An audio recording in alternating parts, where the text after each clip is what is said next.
அறிவினாலே நமக்கு உண்டாகிற மேன்மைகள் என்ன, நன்மைகள் என்ன, எப்படி நம்ம ஆண்டவரை அறிந்து கொள்ள வேண்டும் என்று நம்ம பல கோணங்களில் நம்ம தியானிச்சு கொண்டிருக்கிறோம். அதனுடைய தொடர்ச்சியாக நீங்கள் பார்க்க போகும் எடுத்தவர்கள் நீங்கள் வாசிக்கலாம். பரிசுத்த பவுலடிகளார் பிலிப்பியருக்கு எழுதிய நிருபம் 3ஆம் அதிகாரம் 8லிருந்து 10வது வசனம் வரை, 8லிருந்து 10 வரைக்கும்.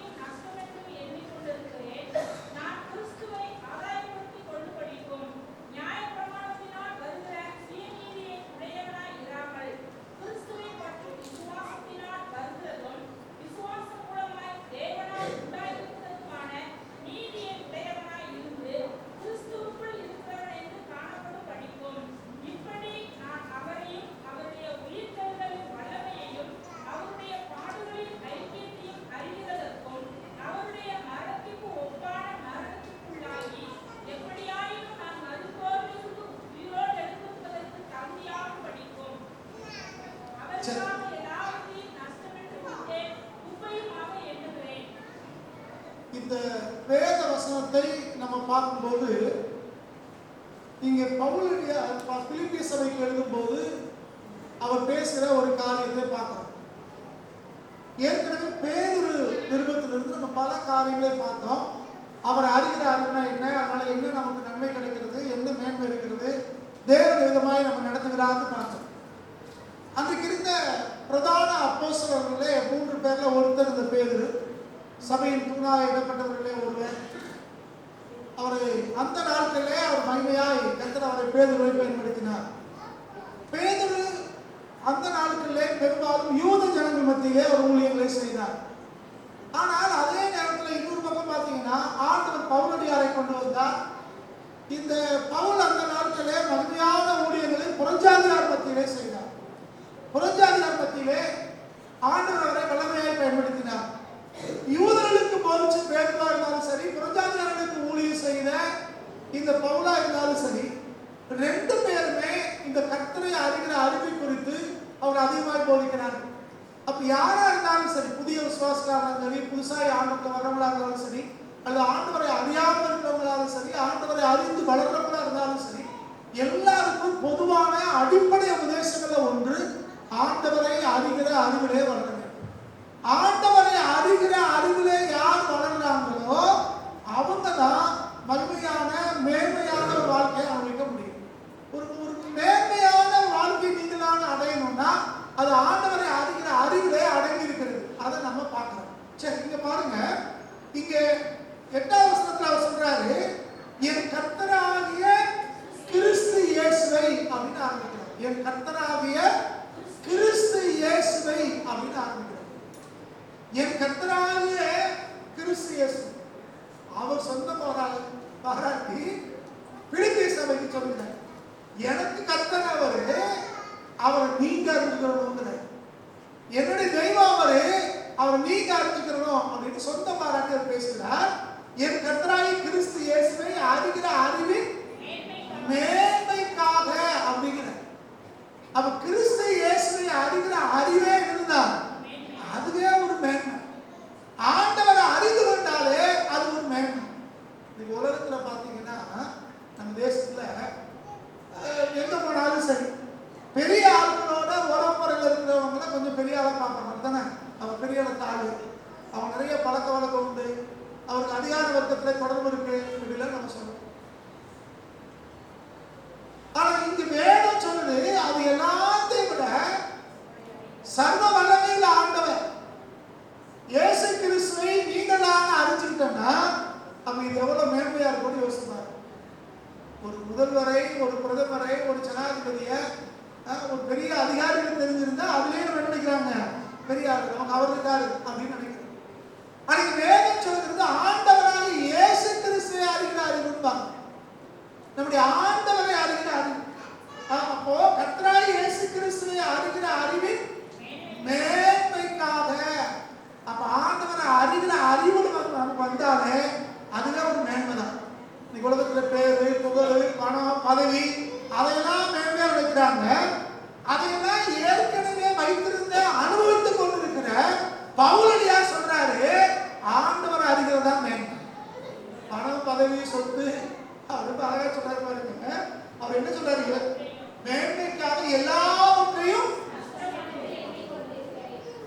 எதை எல்லாவற்றையும் எதை அவர் ஏற்கனவே அவர் படிப்பாரு, அவருக்கு பணம் இருக்குது, சமூகத்தில் உயர்ந்த அந்தஸ்து இருக்குது, எல்லாராலும் உயர்த்தப்பட்டிருக்கிறாரு, எல்லாம் உடையாமல் சொல்றாரு எனக்கு மேன்மை அப்படின்னா ஆண்டவர் அறிகிறது தான். இன்னைக்கு இருக்கிற படிப்போ பதவியோ பணமோ சொத்தோ சுகமா இல்ல, ஆண்டவர் அறிகிறது தான் மேன்மை. அப்படி நீ உலகத்துல எதையெல்லாம் எனக்கு மேன்மை நினைக்கிறேனோ, எதையெல்லாம் எனக்கு லாபம் நினைக்கிறேனோ, எதையெல்லாம் நான் பெருமை நினைக்கிறேனோ, அது எல்லாமே ஆண்டவர் அறியலன்னா எனக்கு எல்லாமே நஷ்டம். அப்ப இது எல்லாத்தோட மேன்மையானது. அது சொத்து சுகம் பணம் பேரு புகழ் எல்லாமே நமக்கு இருந்தாலும் ஆண்டவரை நம்ம அறியாம இருந்தோம்னா அது பெருத்த நஷ்டம். ஆனா எதுவுமே இல்லாம இருந்தாலும் கர்த்தரை நீங்கள் அறிந்து கொண்டோம்னா, ஆண்டவரை அறிய வேண்டிய பிரகாரமாய் அறிந்து கொண்டோம்னா அதுதான் உலகத்திலேயே மிகப்பெரிய ஒரு மேன்மை. ஆண்டவரை அறிகிற அறிவு நமக்குள்ள வந்துருச்சுன்னா எல்லாமே நமக்கு பின்னால வரும். அதான் வேதத்துல வாசிக்கிறோம். முதலாவது தேவனுடைய ராஜ்யத்தை தேடி கேட்கிறார். முதலாவது அவருடைய நீதியும் அவருடைய ராஜ்யத்தை தேடுங்க, அது போதும், மற்றதெல்லாம் உங்களுக்கு கூட கொடுக்கப்படுகிறார். அப்ப முதலாவது நீங்கள் நான் தேட வேண்டியது எதுதான்? தேவனுடைய ராஜ்யம், தேவனுடைய ராஜ்யம். அப்ப ஆண்டவரை முதலாவது தேடணும்னா மற்றதெல்லாம் நமக்கு கிடைக்கும். அதான் நம்ம போன வாரம் பார்த்தோம். யோவான் தன்னுடைய 3வது நிருபத்திலே 2வது வசனமா சொல்லுகிறார், உன் ஆத்மா வாழ்கிறது போல நீ எல்லாவற்றையும் வாழ்க்கை சுகமா இருக்கணுங்கிற. அப்ப ஆண்டவரை நம்ம அறிகிற பிரகாரமாய் நம்ம ஆத்மாவுல கர்த்தரை தேட வேண்டிய பிரகாரமாய் நம்ம தேட ஆரம்பிச்சிட்டோம்னா மற்றது எல்லாம் நமக்கு தன்னால கூட கர்த்தர் எல்லாவற்றையும் நமக்கு தருவார். அப்ப இங்க அடிப்படையே நமக்கு என்ன தேவைன்னா ஆண்டவரை அறிகிற அறிவு தேவை. சரி, இங்க அவர் என்ன சொல்றாருன்னா, இந்த அறிகிற அறிவை குறித்து இந்த 9ல இருந்து 10 வரைக்கும் வாசம்னா இன்னும் விளக்கமாய் அவர் பேசுறாரு. ஆண்டவர் அறிகிற அறிவுனா என்ன அப்படிங்கிறத பத்திலாம் அவர் இன்னும் ஒரு விளக்கமாய் நம்ம பேசுறத பார்க்கணும். இப்ப வாசிங்க, இப்ப 9வது வசனத்தை வாசிங்க. முதல்ல எதுக்கு ஆண்டவரை அறியணும்? முதல் காரியம் என்ன சொல்றாரு? எதை ஆதாயப்படுத்தாரு? அப்ப ஆண்டவரை அறியில வளரணும்னா முதல்ல கிறிஸ்துவை நம்ம ஆதாயப்படுத்திக் கொள்ளணும். ஆண்டவரை அறிஞ்சாதான் அவரை நம்ம ஆதாயப்படுத்திக் கொள்ள முடியும், அவரை நமக்கு சொந்தமாய் மாற்றிக்க முடியும். அவர் யாரு, எப்படிப்பட்டவர், அவருடைய குணம் என்ன, நம்ம என்ன எதிர்பார்க்கிறாரு அப்படின்னு தெரிஞ்சோம்னா கிறிஸ்துவை நம்ம ஆதாயப்படுத்திக் கொள்ளணும். மனுஷரை ஆதாயப்படுத்துறோமோ இல்லையோ, சொத்து சுகங்களை ஆதாயப்படுத்துறோமோ இல்லையோ, கிறிஸ்து நமக்கு சொந்தமாய் மாறணும், அவர் நமக்குள்ள வரணும், ஆண்டவர் நம்ம கூட இருக்கணும். அப்ப கிறிஸ்து நமக்குள்ள இருந்து நாம அவருடைய பிள்ளைகளா இருந்து நம்ம நடத்தணும். அப்படின்னா இங்க முதல் காரியம் வாசிக்கிறோம், கர்த்தரை அறிகிற அறிவுல வரணும். இல்ல பெரிய பட்டியலே போட்டு போறாரு பாருங்க, நான் கிறிஸ்துவை ஆதாயப்படுத்திக் கொள்ளும் படிக்கும். இரண்டாவது வாசிங்க.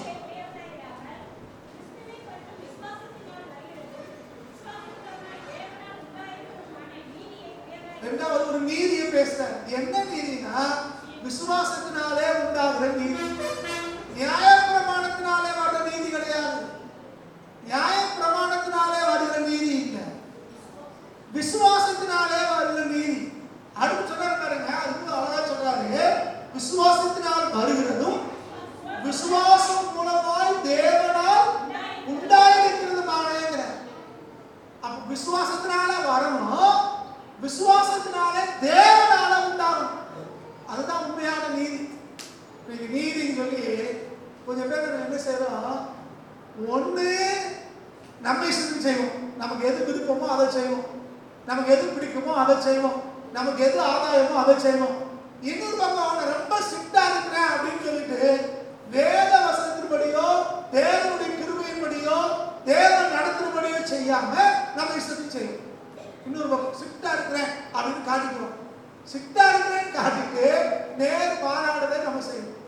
ஆனா வேத வசனம் நமக்கு என்ன போதிக்குது அப்படின்னா, தெளிவாய் வேத வசனம் நமக்கு போதிக்குது, ஆண்டவர் தெளிவாய் நமக்கு போதிக்கிறார். நமக்கு ஒரு காரியம் உண்டாகணும், நீதி உண்டானாலும் சரி, நமக்கு எது உண்டானாலும் சரி, அது விசுவாசத்தினால தான் முதல்ல வரணும். அது விசுவாசத்தினாலே தேவனால உண்டாகும். இது நீதி மாத்திரம் இல்லை, எல்லாத்துக்குமே பொருந்தும். வேதத்துல வாசிக்கிறோம், விசுவாசத்தினால வராத யாவும் பாவமே. அப்ப எது நமக்கு வந்தாலும் எப்படிதான் வரணும்? விசுவாசத்தினால. கர்த்தர் மேல வைக்கிற விசுவாசத்தினால. அதுவும் தேவனாலே உண்டாகும் நமக்கு. அப்ப இது எப்ப நமக்கு நடக்கும்னா, கர்த்தரை அறிகிற அறிவுல வளரும் போது. அப்ப கர்த்தரை அறிகிற அறிவுல வளர்ந்தோம்னா, இங்க பவுலடியார் சொன்னாரு, முதலாவதாக நாம கிறிஸ்துவை ஆதாயப்படுத்திக் கொள்ள முடியும். அதுக்கு தான் நான் கிறிஸ்துவை அறிகிறேங்கிறாரு. இரண்டாவது சொன்னாரு, தேவனாலே உண்டாகிற நீதியை, விசுவாசத்தினாலே தேவனால உண்டாகிற நீதியை நான் அடைய விரும்புகிறேன். நான் ஒரு யூதன், நியாயப்பிரமாணத்துக்கு சரியா இருக்கிறேன், நான் நீதியா இருக்கிறேன் அப்படின்னு உலகத்தார் சொல்ற நீதி இல்ல, சக யூதர்கள் சொல்ற நீதி இல்ல, சபையார் சொல்ற நீதி இல்ல.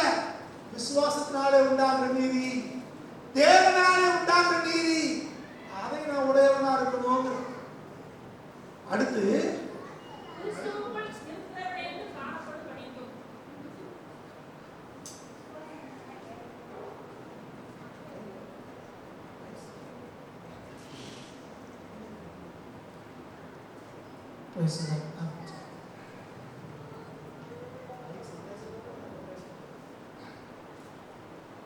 மூணாவது காரியத்தை வாசிக்கிறோம், கிறிஸ்துவுக்குள் இருக்கிறவன் என்று காணப்படும்.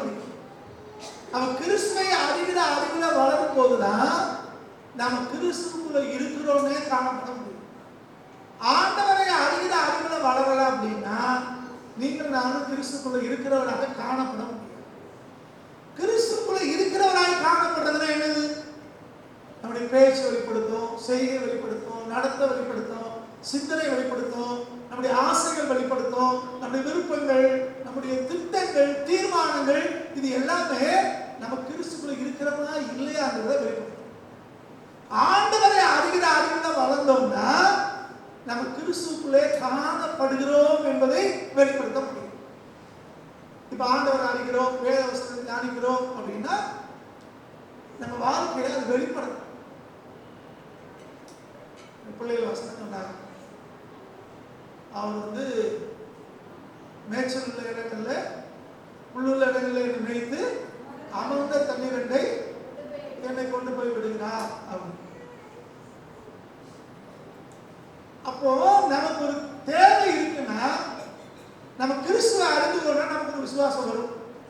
ஆண்டவர் புல்லுள்ள இடங்கள்ல என்னை மேய்ப்பார், அவர் அமர்ந்த தண்ணீரை கொண்டு போய் ஆடு விடுவார்.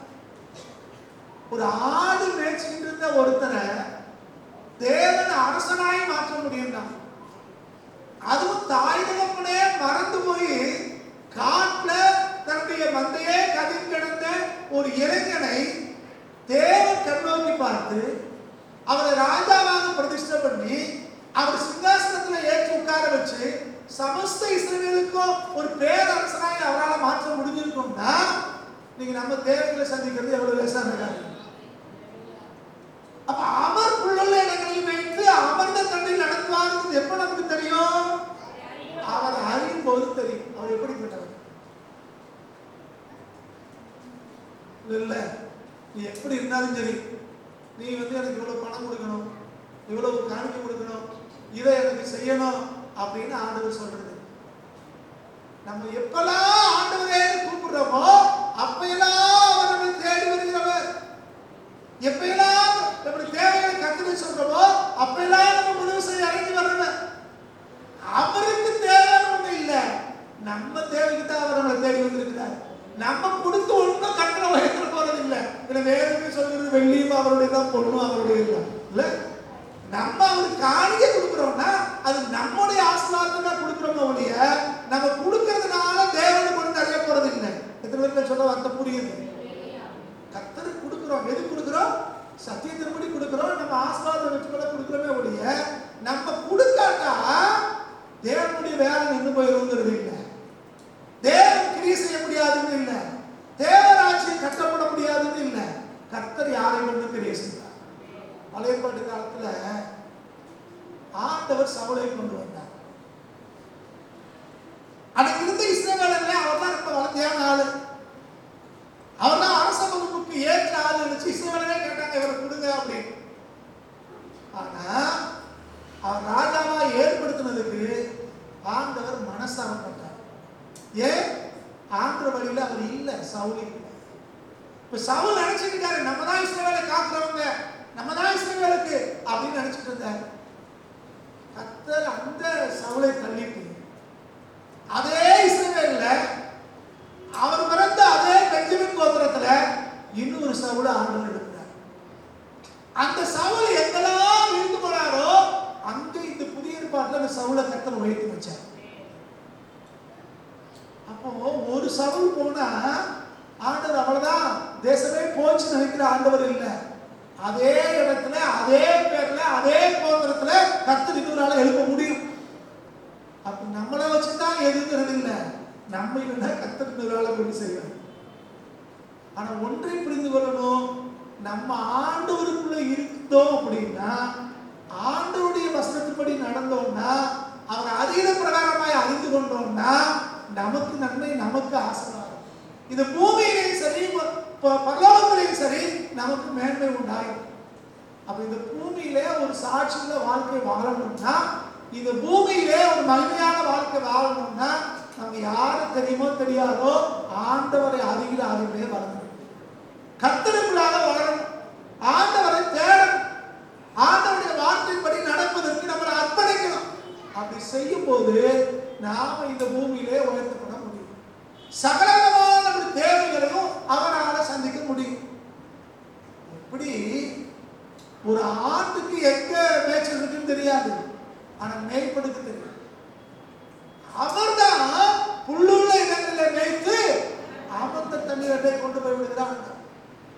நாமளும் கர்த்தரை தேட வேண்டிய பிரகாரமாய் தேடுவோம்னா, அவர் அறிய வேண்டிய பிரகாரமாய் அறிந்து கொள்வோம்னா, நம்ம வாழ்க்கையிலையும் கர்த்தர் கிரியை செய்வார். அடுத்த காரியம் கர்த்தருக்குள் இருக்கிறவர் என்று காணப்படும் படிக்கிறார். அப்ப நம்ம அவர் அறிகிற பிரகாரமா அறிஞ்சோம்னா நம்ம ஆண்டவருக்குள்ள இருக்கிறோங்கிறத நம்ம வெளிப்படுத்தி காட்ட முடியும். நம்முடைய பேச்சு, செய்கை, செயல் எல்லாம் காட்டும். ஆண்டவரை அறியலன்னா நம்ம பேச்சு எப்படி இருக்கும்? பார்த்த உடனே கண்டுபிடிச்சிடலாம் இவங்க ஆண்டவருக்குள்ள இருக்காங்க இல்லை அப்படிங்கிறது. சில பேர் எடுத்த உடனே காடமோட தான் பேசுவாங்க. சில பேர் எதுக்கு எடுத்தாலும் பணம் தான். நம்ம ஊழியக்காரங்களே நான் பல பேரை பார்த்துருக்கேன். ஃபோன் பண்ணுவாங்க, வருவாங்க, ஐயா நாங்கள் ஊழியம் செய்யறோம், அப்படியாக்கும் இப்படியாக்கும்பாங்க, எங்களை சேர்த்துக்கோங்க உங்க ஐக்கியத்துல என்னமோ பேசுவாங்க. சரி வந்திருக்காங்க, ஒரு 10 நிமிஷம் பேசிட்டு அப்புறம் கொஞ்சம் வார்த்தையை மாற்றி பேசுறோம், அப்பதான் தெரியும் எதுக்காக வந்திருக்காங்க. பணம், அது வேணும், இது வேணும், எல்லாம் உலகம் தான். ஆனால் ஒன்றை புரிந்து கொள்ளுங்கள், கர்த்தருக்குள்ள இருக்கிற பிள்ளைகள் தங்களுடைய பேச்சிலையோ செய்கையிலையோ நடத்தையிலையோ சிந்தனையிலையோ கிறிஸ்துக்குள்ள இருக்கிறோம் என்பதை அவங்க வெளிப்படுத்தினாங்க. எப்போ?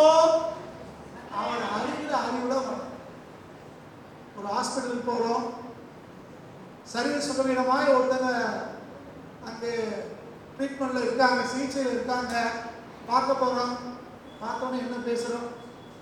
எங்க ஊரை பார்த்தியா, இப்படிதான் உன்ன மாதிரியே ஒருத்தருக்கு வந்துருச்சு, ஒரே வந்து செத்து போனாங்க. சொன்ன உடனே அவங்களுக்கு என்ன ஆயிரும்? பாதி உயிர் போயிடும். இந்த அக்கா சொன்னா, இந்த அண்ணன் சொன்னாங்க, அவங்க ஊர்ல இப்படித்தான் அந்த வியாதி வந்துச்சா, ஆல் க்ளோஸ், அவ்வளோ. நீங்க போய் பின்னாடி பண்ணிட்டு வந்திருக்காங்கள இருக்கிறாத விசுவாசம் குறைச்சலாக்கி பயிர் கொடுத்துட்டு வந்து. ஆனா ஆண்டவரை அறிஞ்சவங்களா இருந்தா என்ன சொல்லுவாங்க? ஆண்டவரோட முடியாதுன்னு என்ன, அவர் மருத்துவரை வீட்டுக்கிற ஆண்டவர். நாங்க உங்களுக்காக ஜெபம் பண்றோம், கர்த்தர் உங்களை உயர்த்துவார், கர்த்தர் உங்களை விடுதலையாக்குவார், கர்த்தர் உங்களுக்கு சுகம் கொடுப்பார். இது கர்த்தர் அறிஞ்சவங்க பேசுற பேச்சு. தேவனை அறிந்த பிள்ளைகளுக்கு எப்படி பேசணும்னு தெரியும். ஆவியானவர் உள்ள இருந்தவங்களை நடத்துவார், அவங்க வார்த்தைகளை கவனம் பண்ணவும் செய்வார். அதே மாதிரி நடத்தை செய்கை.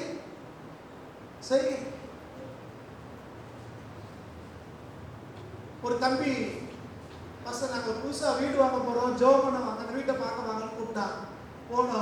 போனேன்.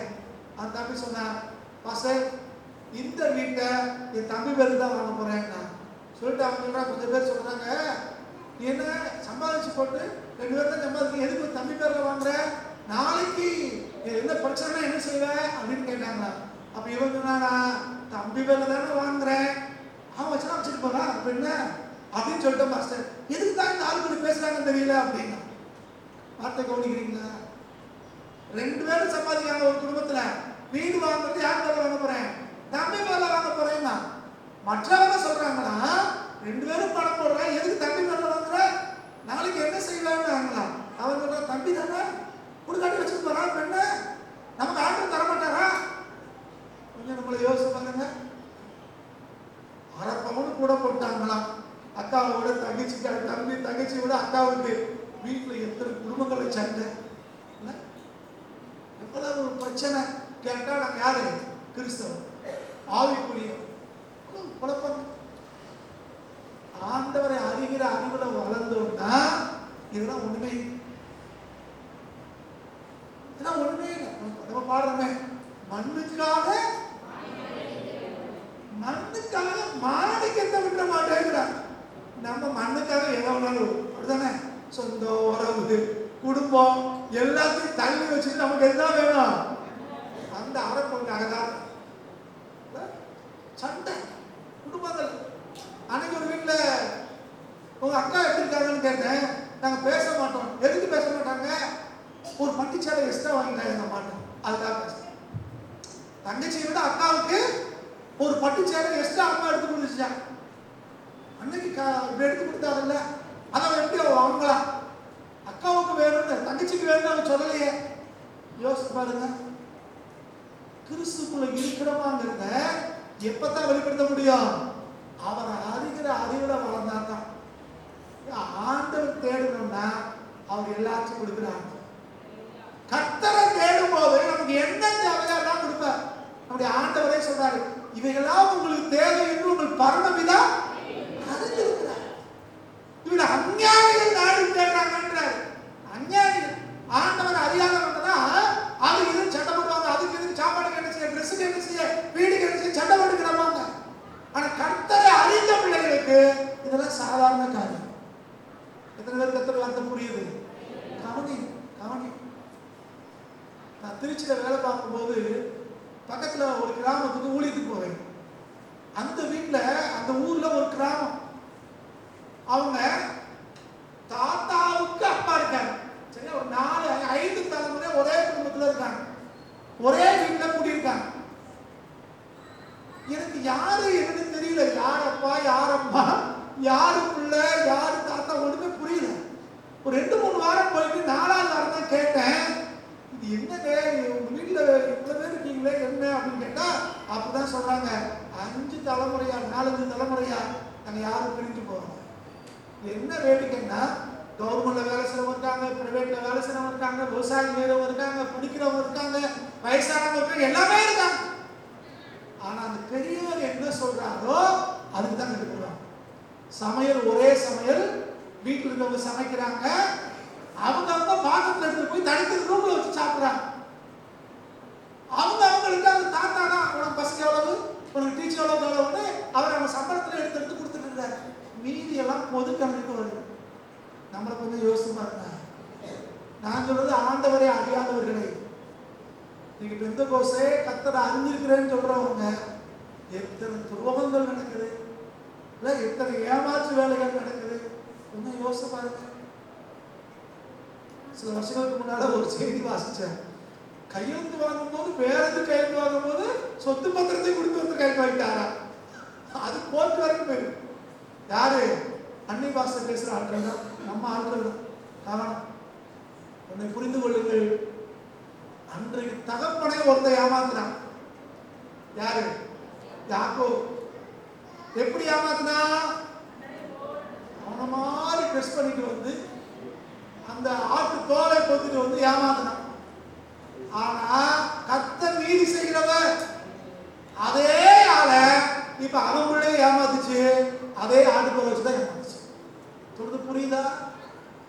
எதை விதைக்கிறோமோ அது தப்பவே முடியாது.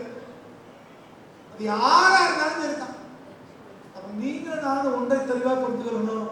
கர்த்தரை அறிகிற பிரகாரமாய் நம்ம அறிஞ்சோம் அப்படின்னா இந்த உலக பிரகாரமான உலக இச்சை, தில்லுமொழிகள், சொத்து, சுகம், பணம், இந்த மண்ணுக்காக இந்த மாணிக்கத்தை விட்டுறவே கவனம். அடுத்து சொல்ற பாருங்க, இப்போ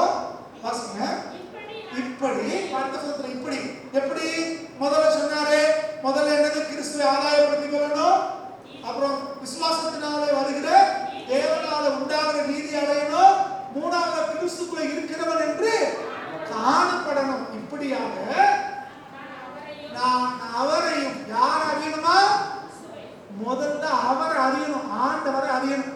நான் அவரையும், அடுத்து அவர் அறியறது எதை அறியணும், பிரதானமா அவருடைய உயிர்த்தெழுதலின் வல்லமையை அறியணும். அவர் யாரு, சுமார் 2024 வருஷத்துக்கு முன்னால இந்த பூமியிலே மனுஷனாய் வந்தவர், 30 ஆண்டு காலத்து பூமியிலே சாதாரண மனுஷனாய் வாழ்ந்தவர், 30வது வயதிலே ஞானஸ்நானம் எடுத்து 3.5 ஆண்டு காலம் நன்மை செய்தவராய் சுற்றி தெரிந்து நம்ம எப்படி வாழணும்னு மாதிரியை வைத்து போனவர், கல்வாரி சிலுவையிலே எல்லாவற்றையும் நமக்காக செய்து முடித்தவர், நம்முடைய பாவங்களையோ சாபங்களையோ சிலுவையிலே சுமந்தவர். அவரை அறியணும், நான் அவரையும் அவருடைய உயிர்த்தெழுதலின் வல்லமையையும். எல்லாரும் நினைச்சாங்க இயேசுவானவரை சிலுவையில் அடிச்சாச்சுன்னா அவ்வளவுதான், எல்லாம் முடிஞ்சு போச்சு, அவருடைய போதனை மறைஞ்சிடும், அவரை பின்பற்றவங்களாம் பயந்து ஒளிஞ்சிருவாங்க, இந்த மார்க்கம் இப்படியே அழிஞ்சு போயிடும் நினைச்சாங்க. ஒன்றை தெரிந்து கொள்ளுங்கள், எங்கே நெருக்கம் அதிகமாகுதோ, எங்கே பிரச்சனை அதிகமாகுதோ, எங்கே குழப்பம் அதிகமாகுதோ, தேவன் அங்கே பிரத்யட்சமாய் கிரியை செய்கிற ஆண்டவர். எங்கே முடிஞ்சு போச்சுன்னு யாரு நினைச்சாங்களோ அவர்களுக்கு தான் தேவன் மகிமையான காரியங்களை செஞ்சிருக்கிறார்.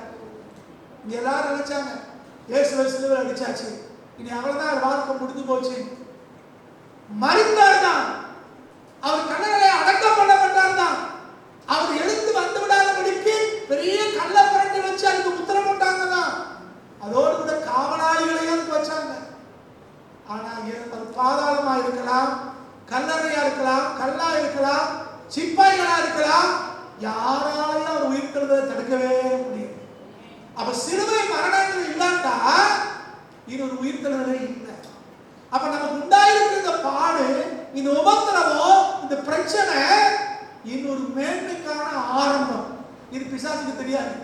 பிசாசு என்ன நினைக்கிறான், நமக்கு துன்பத்தை கொண்டு வந்துட்டா, நமக்கு பிரச்சனையை கொண்டு வந்துட்டா, நமக்கு வியாதியை கொண்டு வந்துட்டா, இவங்களை அமைக்கிறதா அழிச்சிடலான்னு நினைக்கிறான். ஆனா பரலோகம் வேற மாதிரியா பார்க்குது, நீ இவனுக்கு பிரச்சனையை கொண்டு வரையா, நான் இவனை உயர்த்தப்பேன். யோபு மேல கண்ணு வச்சான், யோபு மேல கண் வச்சு எப்படியாவது அந்த விசுவாசத்தை விலக்கிடலான்னு நினைச்சான், அவனுக்குரிய எல்லாவற்றையும் அழிச்சான். ஆனா வேத வசனம் சொல்லுது, கர்த்தர் அவனுக்கு எல்லாவற்றையும் ரெட்டந்தனையா திரும்ப கொடுத்தாரு. பிசாசு வந்து நம்ம ஒண்ணுல கை வச்சான்னா கர்த்தர் நமக்கு ரெண்டு தருவார். ஒரு ஐயா சொல்லுவாரு, பிசாசுக்கு புத்தி கொடாப்பார், அது உண்மை.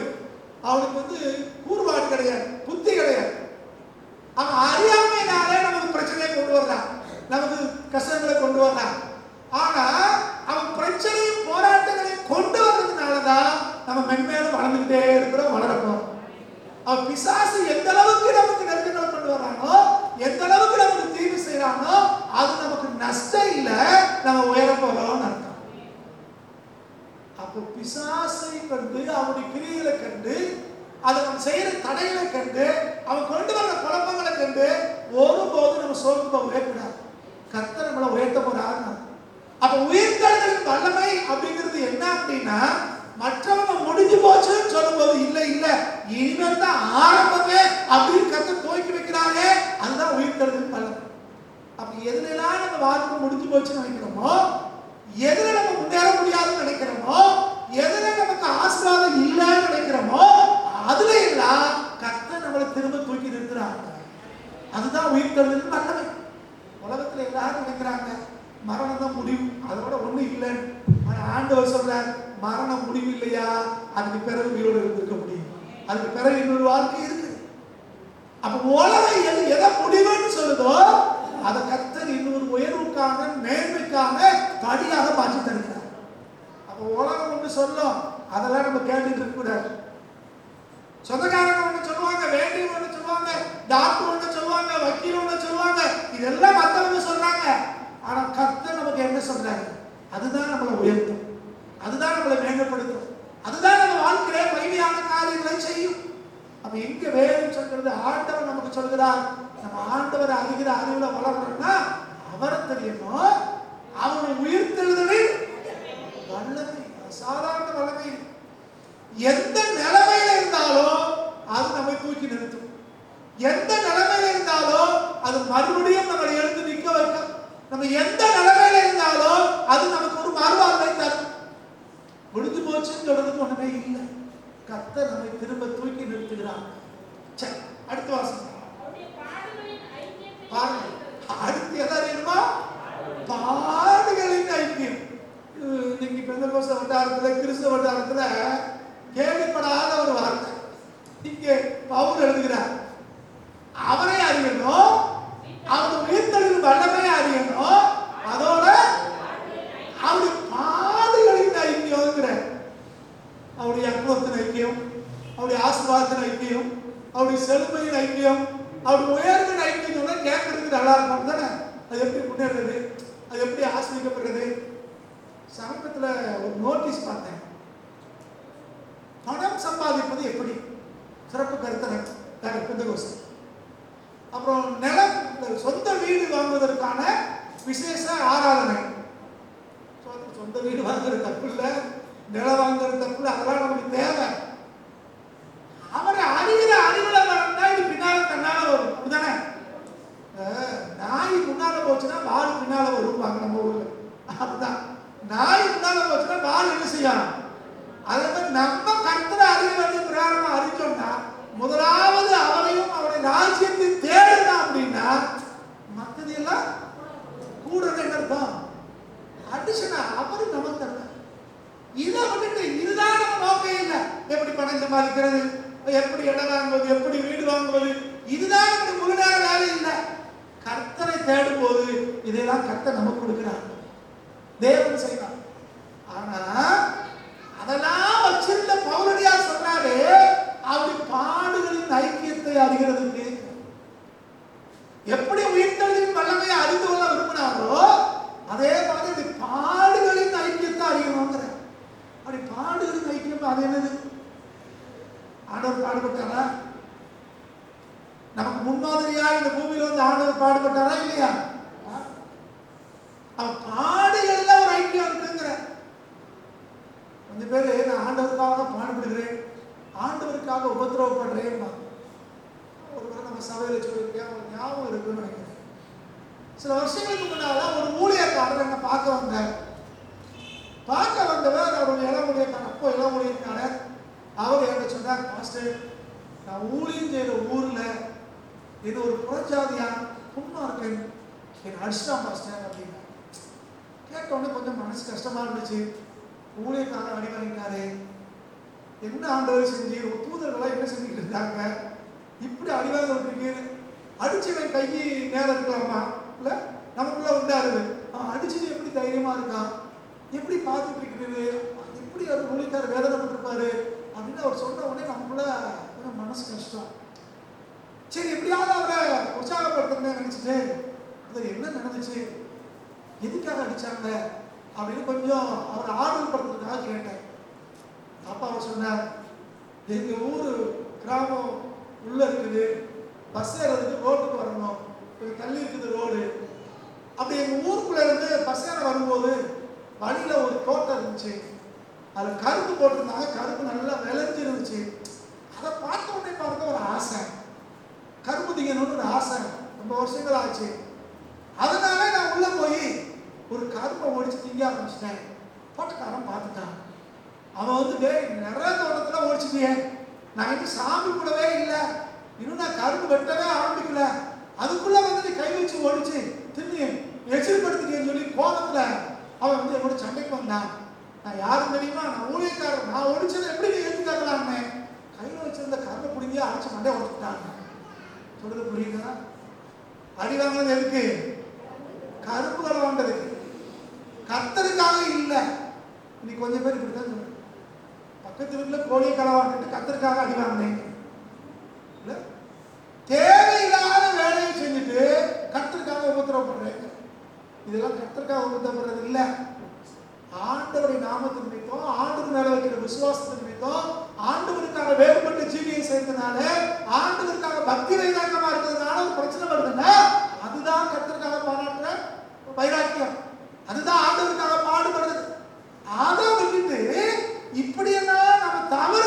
விட்டுட்டு கர்த்தருக்காக பாடுபடுறோம்னா அது கர்த்தருக்காக பாடுபடுறது. இங்கே ஆண்டவர் பாடுபட்டாருன்னா ஜனங்களை ரட்சிப்புக்குள்ள கொண்டு வரதுக்காக பாடுபட்டார். ஜனங்களுக்காக ரத்தம் சிந்துவதற்காக, பாவத்திலிருந்து சாபத்திலிருந்து மீட்டெடுப்பதற்காக ஆண்டவர் பாடுபட்டார். அதே போல பவுலடியாரும் பாடுபட்டார். எதுக்காக? பணம் சம்பாதிக்கிறதுக்காகவா? பேர் புகழுக்காகவா? அவர் எதுக்காக பாடுபட்டாரு?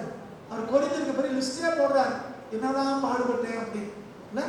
அவ்வளவு பாடுகளை பவுலடியார் அனுபவிச்சாருன்னா அதுக்கு ஒரே ஒரு காரணம், ஜனங்களை ரட்சிப்புக்குள்ள கொண்டு வரணும், கிறிஸ்துவை அறிகிற அறிவிலே அவங்களை வளர செய்யணுங்கிற ஒரே காரணத்துக்காக தான் பவுலடியார் பாடுகளை அனுபவித்தார்.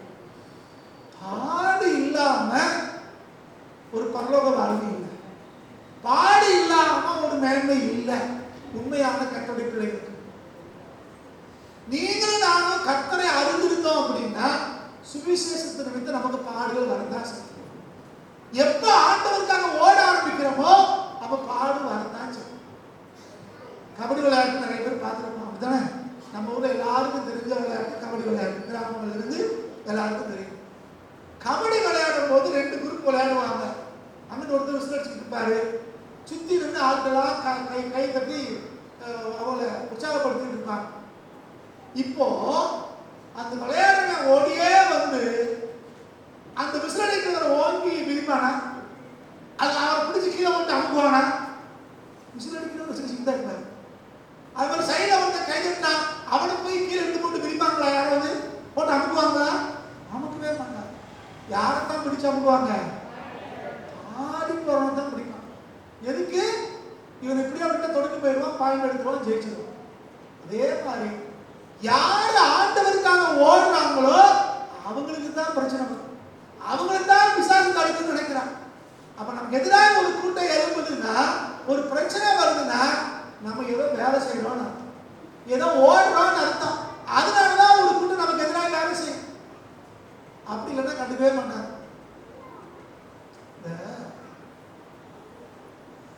சாத்தானா எல்லாரையும் பார்க்கிறான். நம்ம வாட்டுக்கு அழகியா சோத்திரம் போட்டு போனா அவனுக்கு ஒரு பிரச்சனையும் கிடையாது. இவன் நம்ம கூட்டம் தான்டா, ஏதோ ஒரு பஜனை பாடம் நினைச்சிட்டு அவனுக்கு போயிடுவான். அப்ப எப்போ அவன் கூட்டத்துல இருந்து ஒரு கூட்டத்தை நீ கொண்டு வர நினைக்கிறீங்களோ, ஜனங்களை திருத்த நினைக்கிறீங்களோ, குடிகாரனை திருத்தணும்னு நினைக்கிறீங்களோ, திருடனை திருத்தணும்னு நினைக்கிறீங்களோ, அவன் லட்சியங்களை கொண்டு வர நினைக்கிறீங்களோ, அப்பதான் அவனுக்கு போகும். நம்ம கூட்டத்தில் உள்ள ஆளை அவன் கொண்டு போக பார்க்கானே, ஜனங்களுக்கு நல்ல வழியை போதிக்க பார்க்கானேன்னு சொல்லி அப்பதான் அவன் பிரச்சனையை ஆரம்பிக்கிறான். பாடுகள் வருது அப்படின்னா நம்ம ஏதோ கர்த்தருக்காக செய்யறோம்னு இருக்கோம். பாடுபட்டவங்க தான் பலனிலே பங்கு பெற்றிருக்கிறாங்க. அப்ப நீங்களும் நான் பாடுபட வேண்டியது சுவிசேஷத்து நிமித்தம் நமக்கு தேவையாதான் இருக்கு. அதான் அவர் சொன்னாரு, பாடுகளின் ஐக்கியம். எப்படி ஆண்டவர் பாடுபட்டாரோ அந்த பாடுகள் இருக்கிற ஐக்கியத்தை நீங்கள் அங்க புரிஞ்சுக்கணும். இது பெரிய ரகசியம். ஆண்டவருக்காக பாடுபடுவது, ஆண்டவருக்காக தியாகம் பண்ணுவது, ஆண்டவருக்காக உழைக்கிறது, ஆண்டவருக்காக கரையை கொடுக்கிறது, இது எல்லாம் இன்னைக்கு நமக்கு தேவை. ஆனா இன்னைக்கு நம்ம கேள்விப்படுற உலகத்துக்குள்ள நம்ம பிரசங்கமாக போதிக்கிறதா என்னதான் பணம், சொத்து, சுகம், பேரு, புகழ் அப்படி போனதுனால இந்த பாடுகிற வார்த்தைக்கு நமக்கு அர்த்தம் தெரியும். அப்படி புரிந்து கொள்ளுங்கள். நம்ம குடும்பத்தில் ஒரு பிரச்சனை வருதுன்னா பிசாசு நம்ம மேல கண் வைக்கிறான்னு அர்த்தம். எதுக்கு கண் வைக்கிறான்? நீங்கள் நானும் ஓடிக்கிட்டு இருக்கோம், விசுவாசத்துல இருக்கிறோம், கர்த்தருக்குள்ள வளர்றோம். இதை தடுப்பதுக்கு தான் நம்ம எல்லாரும் செய்யணும். அப்ப பிசாசுடைய அடிப்படை நோக்கம் என்ன? நீங்கள் நானும் நிம்மதியா இருந்திருக்கிறாரு, நீங்கள் நானும் சமாதானமா இருந்துடக்கூடாது. நம்ம நிம்மதியா சமாதானமா இருந்துட்டோம்னா ஆண்டவர் எதையாவது செஞ்சிடணும். இது செய்ய விடாத படிக்கத்தான் அவன் எல்லா தடைகளையும் கொண்டு வந்துட்டு. அப்ப இந்த தெளிவு நமக்கு தேவை, இது அறிகிற அறிவு நமக்கு தேவை, காரியங்களை பகுத்தறிகிற ஒரு அறிவு நமக்கு தேவை. இங்கே பவுல் சொல்றாரு, அந்த பாடுகளின் ஐக்கியத்தையும் அடுத்து அவருடைய மரணத்திற்கு ஒப்பான மரணத்துக்குள்ளாகிறார். அவருடைய மரணத்திற்கு இணையா மரணத்துக்குள்ளாகிறார். கர்த்தர் எதுக்காக மறிச்சாரு? ஆண்டவர் எதுக்கு தான் மரிச்சாரு? ஜனங்களை ரட்சிக்கிறது தான் மரிச்சாரு. அப்ப நம்முடைய மரணமும் கடைசியில் எப்படிதான் முடியணும்? கடைசியில சுவிசேஷ ஊழியத்திலே முடியணும், ஆண்டவருக்காக கிரியை செய்வதிலே முடியணும்.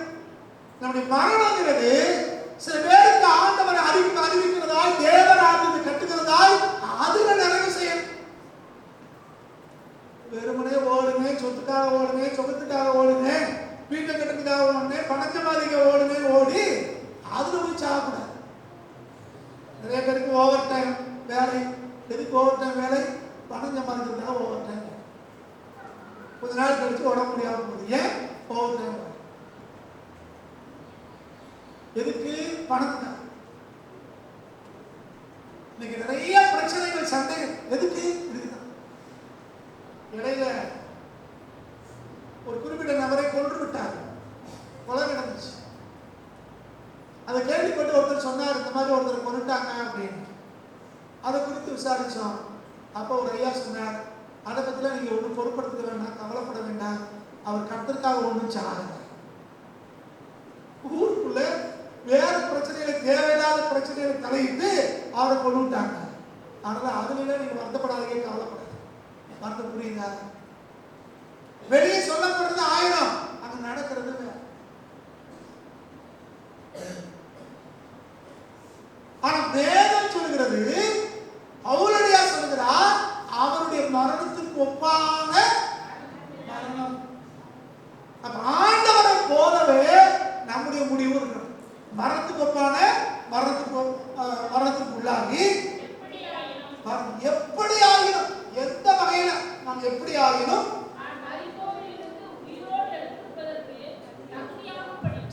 எதுக்கு தகுதி? நல்ல விசுவாசம் பேருவாங்க. இன்னைக்கெல்லாம் ஊழியக்காரங்களுக்குலாம் ஒரு ஆசை வந்துருச்சு, என்ன அப்படின்னா பேருக்கு முன்னாடி என்னென்னமோ போடுறாங்க. ஒருத்தர் போட்டிருந்தாரு டாக்டர் அப்படின்னு போட்டிருந்தாரு. நான் கிட்ட டாக்டர்னா என்னதுன்னு கேட்டேன். பேருக்கு முன்னாடி 7ஆம் கிளாஸ் 8ஆம் கிளாஸ் படிச்சவங்க பேருக்கு முன்னாடி என்ன போடுறாரு? டாக்டர் அப்படின்னு. அது எழுத சொன்னா எழுத தெரியாது, டாக்டர்னு உள்ள எழுத சொன்னா எழுத தெரியாது. பேருக்காக, புகழுக்காக, தன்னை பெருமையா காட்டிக் கொள்வதற்காக எதையாவது ஒன்று நம்ம செய்யறோம்.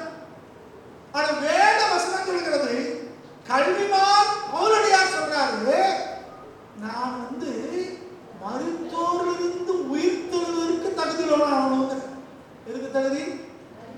10வது பாஸ் பண்றதுக்கு, நீட் பாஸ் பண்றதுக்கு, அதெல்லாம் இங்க சொல்லல. அதெல்லாம் நம்ம தேவை. அப்படி சொன்ன உடனே படிக்கிறது தப்போ நினைச்சிடக்கூடாது. அது ஒரு தவறான உபதேசம் வந்துட்டு இருக்குது. இல்ல படிப்பெல்லாம் முக்கியம் இல்லை அப்படி ஜனங்கள் அதெல்லாம் கெட்டு போக செய்யறது. படிப்பு நமக்கு ரொம்ப முக்கியம்.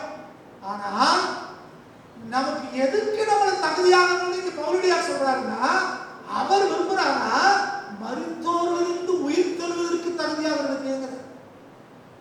மறிக்கிறதுக்கு எல்லாரும் உண்டு, மரணம் எல்லாருக்கும் உண்டு, எல்லாரும் மறிக்கத்தான் போறோம். ஆனா மருத்துவரிலிருந்து உயிர் தெழுவதுன்னா அதுக்கு ஒரு தகுதி இருக்கு.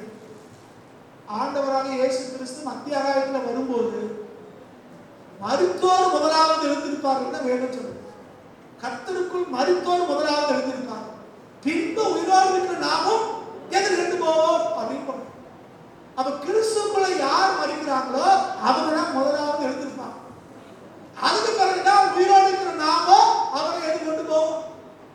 அப்ப யார் உயிரோடு எழுந்திருப்பாங்க முதல்ல அப்படின்னா, அவருக்கு உள்ள மறித்தவர்கள், தகுதியானவர்கள். அது நிறைய லிஸ்டா வச்சிருக்க வேதம் சொல்லுது.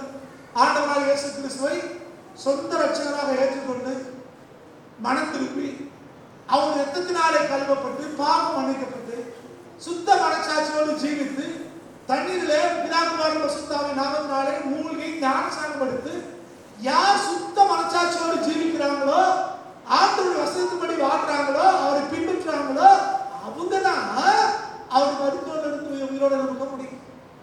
கரையில்லாதவர்கள். கரைனா என்னது? பாவம்.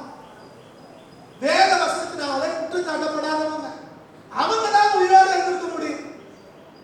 கரைன்னா நம்ம ஆளுக்கு தப்பா புரிஞ்சுக்கிட்டு கொஞ்சம் பேர் வேஸ்ட் இலக்கியத்தில் கரை குறிச்சு போட்டு வச்சுக்கிட்டாங்க. ஏன்னா கரையில்லாத வஸ்திரம் அப்படின்னு. ஆனா அந்த குறிப்பு கூட இப்போ வெள்ளை கலர் கை கட்ட ஆரம்பிச்சிச்சு, கட்டப்பட்ட கை. ஒரு காலத்துல கரையை கிழிச்சாலே இப்ப என்ன செய்யறாங்க? வெள்ளையில கட்டை போட்ட கையிலே கட்டுறாங்க. அது என்ன காரணம் எனக்கு புரியல. புது மாதிரி சரி, எப்படி எடுத்து போட்டோம், தைரியத்தாய் போக வேண்டாம். தவறாய் புரிந்து கொள்ளக்கூடாத வசனத்தை. அப்ப மரித்தோரிலிருந்து உயிர் தரணும்னா அதுக்கு தகுதி தேவை. அந்த தகுதி அடையணும்னா அவர் சொல்றாரு, தகுதி ஆகும்படிக்கும் அவருக்காக எல்லாவற்றையும் நஷ்டம் என்று விட்டேன் எண்ணுகிறேன். இப்ப 8வது வசனத்துக்கு விளக்கம் புரியுதா? அப்ப எதையெல்லாம் அவர் விட்டார், எதுக்காக விட்டார்? நீங்க ஆண்டவர் அறிகிறதுக்கு நம்ம எதை விட்டுருக்கோம்? தூக்கத்தை விட்டுருக்குமா? ஞாயிற்றுக்கிழமை ரெஸ்ட் விட்டுருக்குமா? கொஞ்சம் பேர் சொல்றோம், ஞாயிற்றுக்கிழமை ஒரு நாள் தான் லீவு, அன்னைக்கு தான் துணி வைக்க முடியும், அன்னைக்கு தான் குடும்பத்தார் கேட்குற மாதிரி சமைக்க முடியும், அன்னைக்கு தான் நல்ல வருமானம்.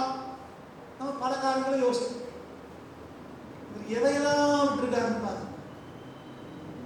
அவர் விட்டது அவருக்கு எல்லாமே லாபமா இருந்ததை விட்டுருக்காரு. நம்ம கொஞ்சம் ஆராய்ச்சி பார்த்தோம்னா நம்ம எதை விட்டு வந்தோம்? சில ஐயா மாதிரி அம்மா மாதிரி சாய் சொல்லும் போது நான் பாட்டுருக்கேன். எப்படி சொல்லுவாங்க தெரியுமா? நான் ஒரு காலத்திலே மகா குடிகாரனா இருந்தேன், ஒரு நாளைக்கு ஒரு பாக்கெட் சிகரெட் குடிப்பேன், சத்தம் பலமா போகும். நான் சாராயம் குடிப்பேன், வாங்குற சம்பளத்தை எல்லாம் சாராயத்தில் செலவழித்து விடுவேன் அப்படிமா. அதுக்கப்புறம் சத்தம் அப்படி குறையும்.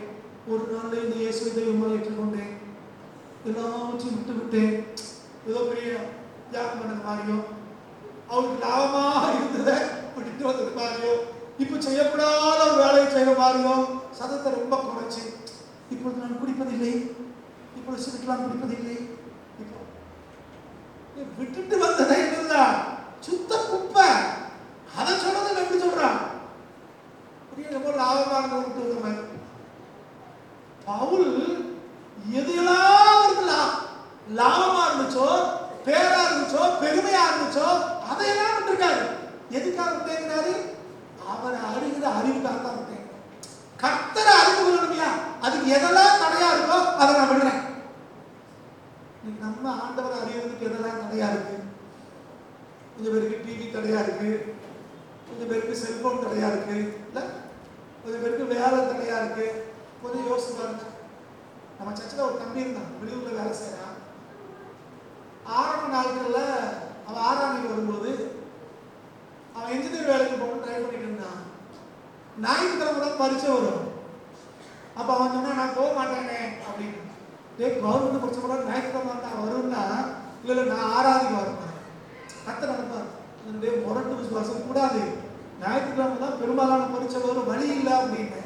அவன் கேட்கவே இல்லை. கடைசிக்கு என்ன தெரியுமா? அவன் எம்ப்ளாய்மெண்ட் கூட வேலை கிடைச்சி வேலை கிடைக்கும். நீங்க எதிரியா அவன் செய்யறது தப்பு நமக்கு தெரிஞ்சா கூட, நம்ம நடைமுறையில தவறுன்னு சொன்னா கூட அவனுடைய விசுவாசத்தை கர்த்தர் கனம் பண்ண. அவன் ஞாயிற்றுக்கிழமை பரிச்சை கூட கவர்மெண்ட் வேலை பார்த்துட்டு இருக்கான். யோசிச்சு பாருங்க, நம்ம எப்படி இருக்கிறோம்? ஞாயிற்றுக்கிழமை சனிக்கிழமையே பார்ப்போம், நாளைக்கு ஏதாவது பத்திரிக்கை வந்திருக்கா, எங்கேயாவது சடங்கு இருக்கா, கல்யாணம் இருக்கா. ஒண்ணுமே இல்லைன்னா தான் எங்க வருவான்? சர்ச்சை. வேலை எந்த வேலை இல்லைன்னா தான் என்னது? சர்ச்சை. அதே மாதிரி தான் கர்த்தர் பார்ப்பாரு. ஒருத்தருக்குமே கொடுக்காம இருந்ததை நமக்கு வரும், கடைசி தான் நமக்கு வரும். அவங்களாம் ஆசிரியப்பட்டாங்க, அவங்களா உயர்த்தப்பட்டாங்க. ஏன் ஆசிரியப்பட்டாங்க, ஏன் உயர்த்தப்பட்டாங்க?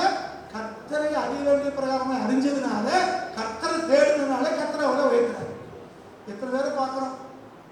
ஒருத்தர் சொன்னார், பெங்களூர்ல ஒருத்தர் மீட் பண்ணேன். அவர் பெரிய என்ஜினியரிங் கம்பெனி நடத்துறார், வெளிநாடுகளுக்கு ஏற்றுமதி செய்யறாரு.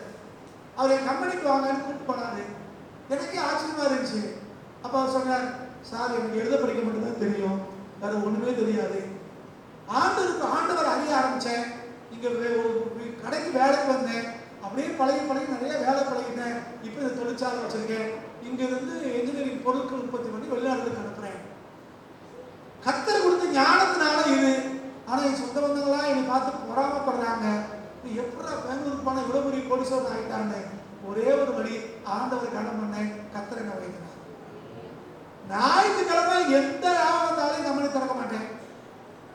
என்னுடைய உபவாசம் ஜெபம் பைபிள் ஸ்டடிக்கு போகாம இருக்க மாட்டேன். சபையில பாஸ்டர் எப்பலாம் ஊழியம் சொன்னாலும் கூட போயிடுவேன். கர்த்தர் எனக்கு ஒரு குறையும் வைக்கல, நல்லா இருக்கு. இதுதான் சாட்சி. தலைவலி வந்துச்சு, ஒரு பேராசிட்டமால் போட்டேன் சோகமாயிருச்சு, அதுக்கு பேரு சாட்சி. நம்ம வாழ்க்கையை தேவன் எப்படி மாற்றி ஆவிக்கிற வாழ்க்கையில எப்படி மாறி இருக்கிறோம், நம்மளால எத்தனை பேர் கர்த்தரை அறிஞ்சிருக்காங்க, நம்ம சாட்சி மூலமா எவ்வளவு பேர் தேவனுடைய விசுவாசத்துல வந்திருக்கிறாங்க. இதுதான் சாட்சி. இந்த பவுலுடைய சாட்சியை பார்த்தோம்னா ஆச்சரியமா இருக்குது. அவர் சொன்னார், அவரை அறிகிற அறிவுக்காக எல்லாவற்றையும் நஷ்டம் என்று விட்டேன். நஷ்டம் அந்த வார்த்தை கவனிச்சோம். எது நஷ்டம்? படிப்பு நஷ்டமா, தொழில் நஷ்டமா, பேரு புகழ் நஷ்டமா? அதெல்லாம் அவர் நஷ்டம் தர. எதுக்கு?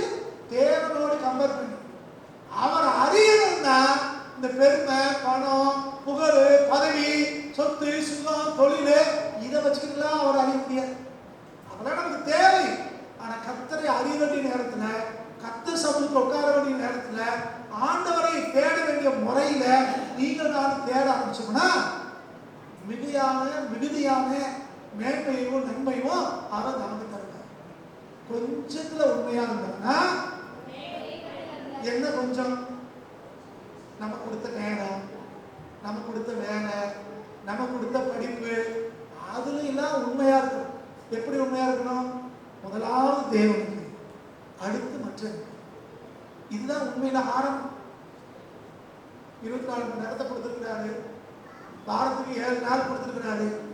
ஒரு நாளை கூட ஆண்டவருக்காக நம்ம ஒதுக்க முடியல அப்படின்னா அப்புறம் எப்படி நம்மளை ஆண்டவர்களை கூட்டி கொடுப்பாரு?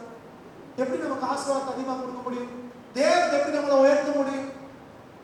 தேவன் கொஞ்சம் நம்மளை ஆசிரிக்கும் போது நம்மளால ஆண்டவருக்கு நேரங்களை கொடுக்க முடியல, ஆண்டவருக்காக எதுவும் செய்ய முடியல அப்படின்னா நம்மளை நம்பி தேவன் நம்மளை எப்படி உயர்த்த முடியும்?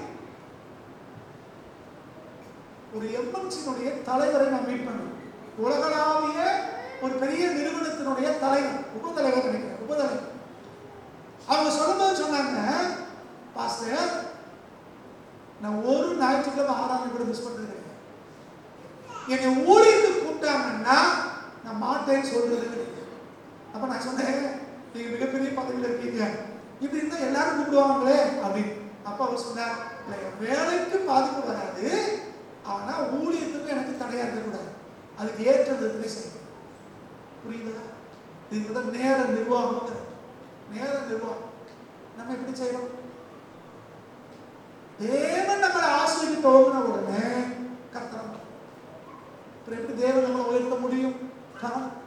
அவருடைய சொல்றார், எல்லா அவருக்காக எல்லாவற்றையும் நஷ்டம் என்று விட்டு குப்பைமா என்றே. அவருக்கு இருந்த பேரு புகழ் அதெல்லாம் குப்பை. எண்ணுகிறேன் மனசுல என்றார், இது குப்பை. குப்பையை அவரு வச்சுக்கிட்டாங்களா? தூக்கி வெளியே தான் போடுவோம். அதை போட்டுட்டு தான் கர்த்தரை அவர் தேட ஆரம்பிக்கிறார். அப்ப இன்றைக்கு அடிப்படையில நீங்களும் நானும் ஒரு காரியத்தை புரிந்து கொள்ள வேண்டும். அவரை அறிகிற அறிவுல நீங்கள் அனுபவம். அவர் அறிகிற அறிவு நமக்கு ரொம்ப முக்கியம். யார அறிவனோ அறிவையோ கர்த்தரை அறிந்து கொள்ள வேண்டும். அவர் எப்படிப்பட்டவர், என்ன செய்வாரு, குணம் என்ன, நம்மள அவர் என்ன நினைக்கிறாரு, நமக்கு என்ன செய்ய விரும்புறாரு, நம்ம எப்படி இருக்கணும்னு விரும்புறாருன்னு வேத வசனத்தின் அடிப்படையிலே அவர் அறிய வேண்டிய நம்ம அறிந்து வரணும். கர்த்தரை அறியணும்னு சொல்லிட்டு கண்ணை மூடிட்டு அங்கே மேல அலையக்கூடாது. கவனம். கர்த்தரை தெளிவாய் அறிந்து கொண்டிருந்த ஒரே ஒரு இடம் வேத புஸ்தகமும் உங்க மூலம் தான் இருக்கும். நீங்க ஜெபம் பண்ணி வேத வசனத்தை வாசித்தீங்கன்னா கர்த்தர் தன்மை உங்களுக்கு வெளிப்படுத்துவார். ரெண்டாவது தான் சபை ஆராதனை. சபைகளும் ஆராதனைகளும் நம்மளை அனல் மூட்டி எழுப்புவதற்கோ, நம்மளை உற்சாகப்படுத்துவதற்கோ, நம்மளை ஐக்கியப்பட்டு ஜெபம் பண்ணுவதற்கோ கர்த்தர் ஆராதனைக்கு தான். ஆனா நம்முடைய தனி ஜெபமும் தனி வேத வாசிப்பும் தான் அவர் அறிகிற அறிவுரை வளர பண்ணும். புரிந்து கொள்ளுங்க. இதெல்லாம் நிறைய பேர் கண்ணை மூடிட்டு எதையோ சொல்றாங்க. பிரசங்கத்துல பேர்ல வேதத்துக்கு விரோதமா எத்தனையோ சொல்றாங்க.